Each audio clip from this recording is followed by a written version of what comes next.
It's been such a rich and diverse program. We have time for a short panel discussion. So Dick, could you please come to the stage, and Moira? And then I'd like to introduce the other panelists. JoAnna Mendl Shaw, who is on the faculty of the Ailey School and has been for a long time, and has recently joined Marymount College in their composition and choreography. And Alberto del Saz, Spain's champion ice skater from Spain, who then became a dancer with Alwin Nikolais and Mary Lewis, and is currently the artistic director of that company, of the foundation, Lewis and Nikolais. Sarah Hughes, 2002 Olympic champion, who's also a commentator. Everybody come up, please.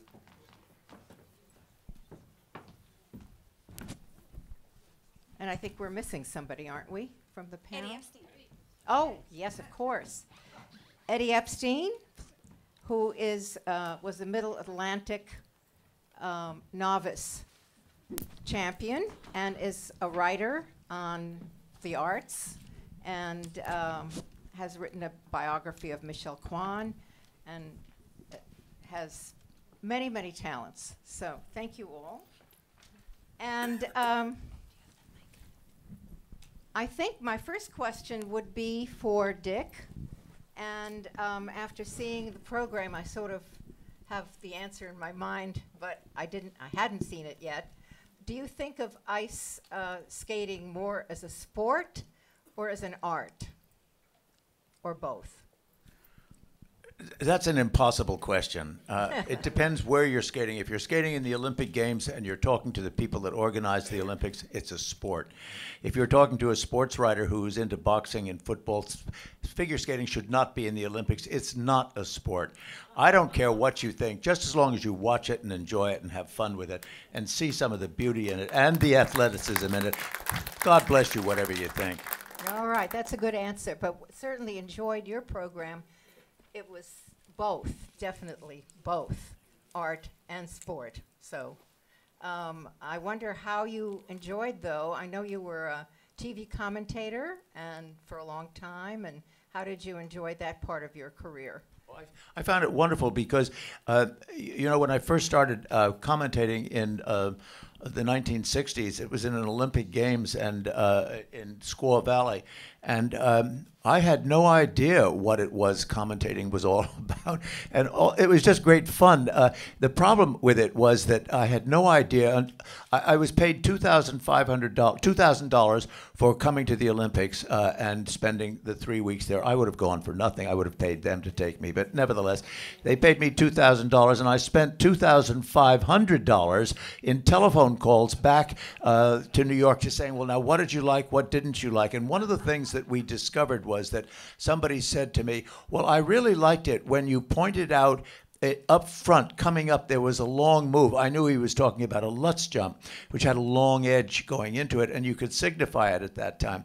And they said, I really liked it when you told us that it was coming up, what it was that was coming up. So I said, well, maybe we should put together what the order of the moves are in the programs.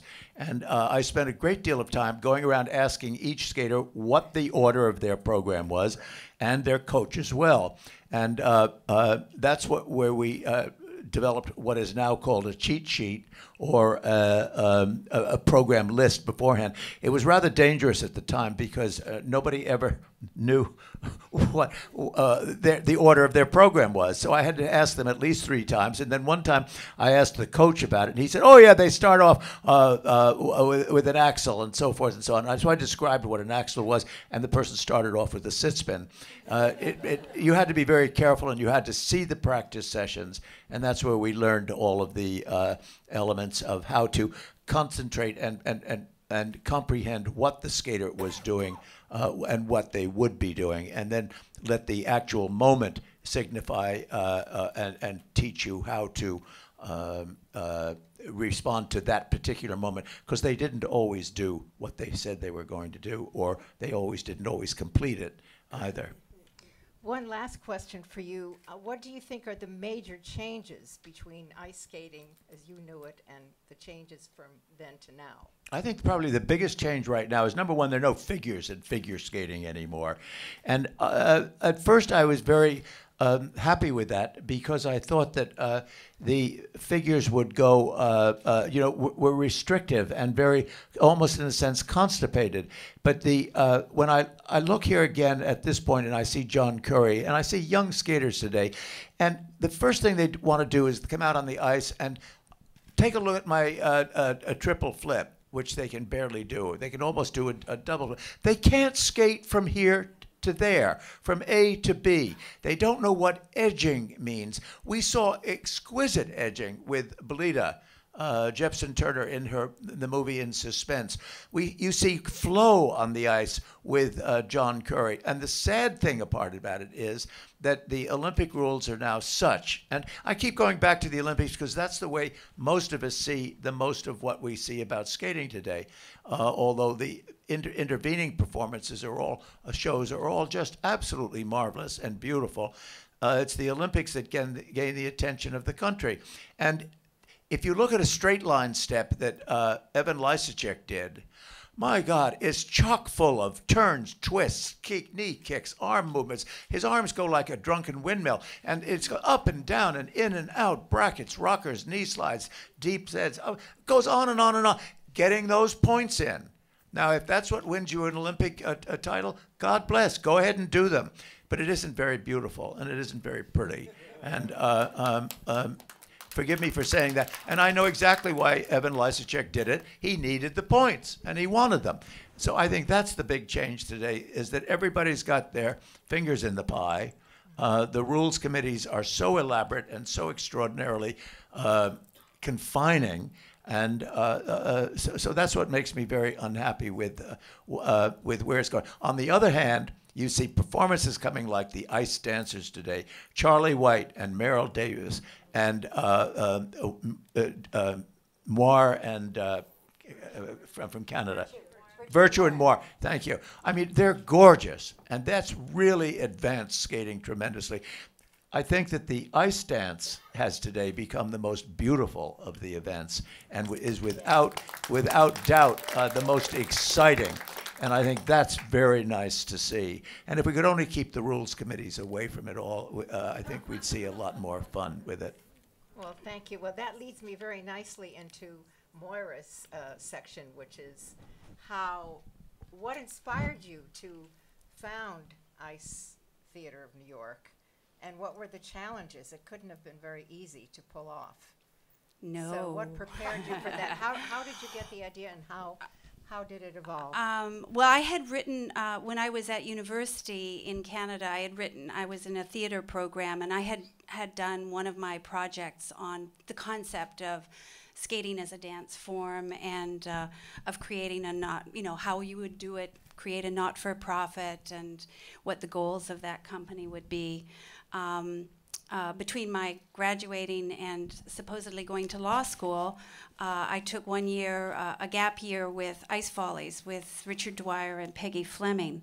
And that year evolved into 4 years of travel around the world in a form that I wasn't particularly gated for. I used to get fines for not smiling, not conforming, but it was fascinating to tour the world, and I did learn to appreciate the big shows tremendously. However, my vision was different, and I felt that there were artists that I had met in the shows that not only could do the big shows or could compete, but were yearning for a venue, like a La Mama of Ice, a place where they could express themselves in different ways. And when I ended up living in New York City, although I wasn't a famous skater, nor was I a famous dancer, I took the little red hen philosophy. Well, if nobody else is going to do it, I guess I will. And I did. So it wasn't easy because I, unlike John Curry, was not an Olympic champion. But I had a lot of faith and determination and support from many of the people in this audience. And there was an appetite from the skaters themselves. You have to think, those first few years, midnight to 5 in the morning, unpaid, 3 days a week. Unbelievable. And unforgettable as well.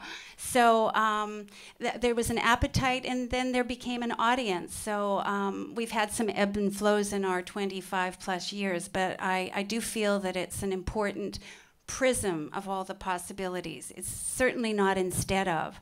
I think the big shows, the Disney, the competition, that's all great. The more ice, the better, as far as I'm concerned. And I'm just more focused on skating as a performing art and exploring different visions of that. So it's been a great ride, and it's continuing for Yes, you. sure hope so, yes. Now, Joanna, I wonder how you, with dance training, what led you to choreograph for ice skaters and ice dancers? Well, I was an athlete when I was in high school. I was a giant slalom skier and also a dancer. And I had to choose between the two. But I always thought of dancing really as a consummately athletic endeavor. For me, that was what was interesting, was just the sheer physicality. So I actually met Moira through my husband. Moira's husband, Jay, and my husband were on Time Magazine's staff together. And I was delighted because I thought it would be really fun to choreograph on ice. And I had no idea what I was doing, but I was very, very lucky that Doug Webster and I collaborated.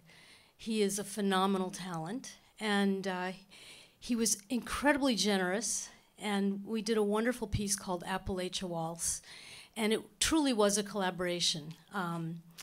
I put on skates and I got out on the ice, and he said, I want you to feel what edging feels like.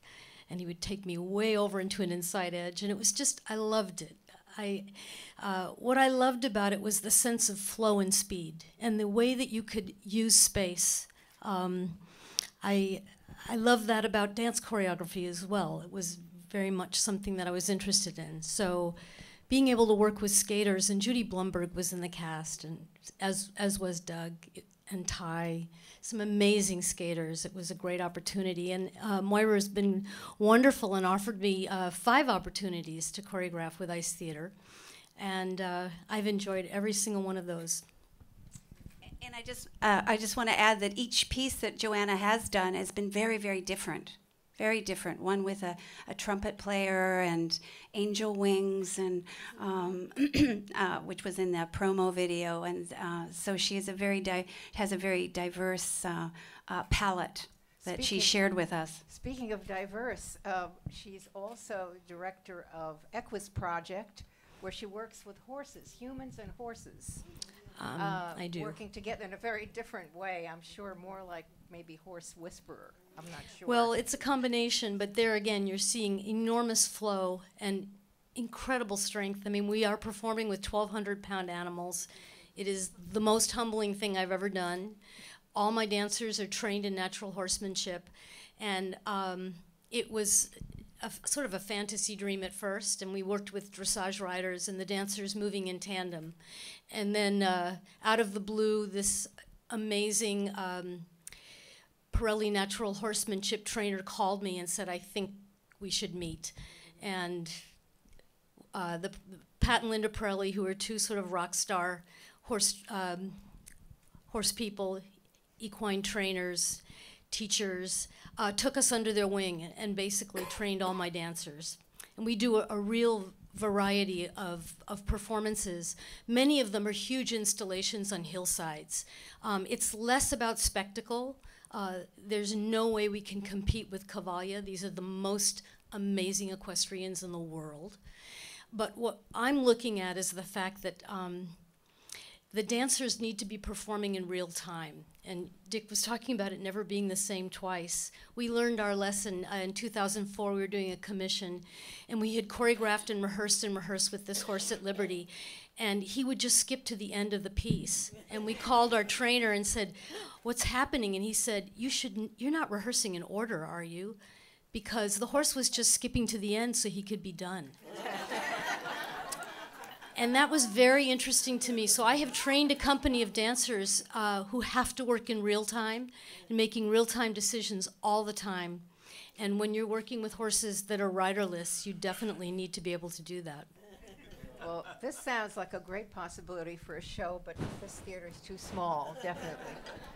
Now, Sarah, I have a question for you because I understand you were an 8-year-old apprentice with Ice Theater.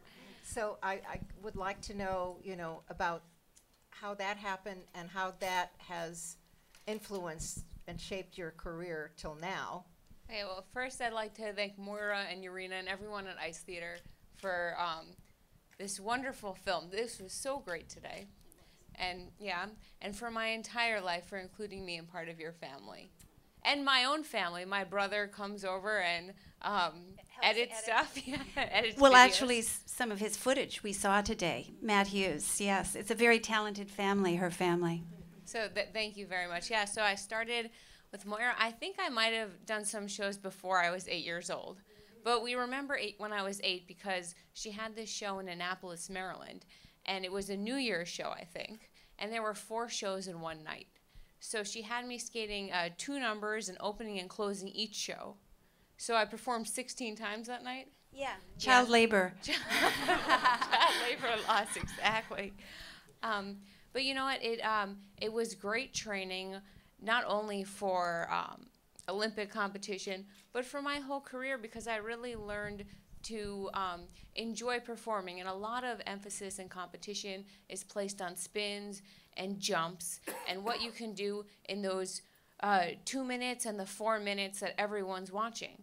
But skating is about so much more than that. And the times that my performance has been elevated, and especially at the Olympics, which is the one performance of most people have seen of mine, it was really a performance. It wasn't just spins and jumps, and that's what people connect to. And it's from these this young training that I had when I was 8 years old doing these shows in Ice Theater, where I learned that people aren't going to respond to doing a double Lutz or doing a flying camel. It's about performing, and it's about a performance. Those elements are, people understand they're tricks, they're hard to do, but they're not going to get the reaction that an entire performance does. So I think a lot of skaters learn that a little bit later in their careers because that's when they go and start doing shows or touring or performances because usually you need to win a medal to be able to do that.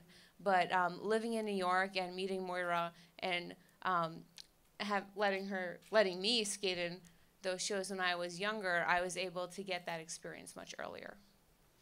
Oh, thank you. And Tito, I know Alberto from having worked with him on the Alwin Nikolais retrospective that we did together. And of course, I knew he was an ice skater first. But I wonder, Tito, what led you from ice skating to dance and specifically to the Nikolais company and how that has then rebounded and made you be able to work again with ice skating? You know, it's a very interesting story of how I got to becoming a dancer. I had a very short career as a professional skater in my early, I was quite young when I went on tour with Holiday on Ice in Europe. And actually, Toller Cranston was one of the stars of the show. And I toured with them for a couple of years. And then I decided that I needed to find a different way to express myself. And it was quite cold, and we have to get up early in the morning. And I'm not a morning person, so I decided, let's try something different. And actually, I didn't know much about dance, and I wrote to the American Embassy in Spain, and they gave me a list of schools in New York. Among them was Martha Graham, Cunningham, Paul Taylor, and Alwin Nikolais. And I wrote to them, and Alwin Nikolais was the one that kind of answered, saying, you are more than welcome, and come to New York. And I came, and 30 years later, I'm still with them, which is a rare, a rare kind of devotion to somebody for that long. And actually, then I met Moira at a workshop in New York City With by Sankayuku. Sankayuku, a Buto dance company, Yeah, that deals with a slow motion. The slowest that you can actually move through space. And then we develop a relation.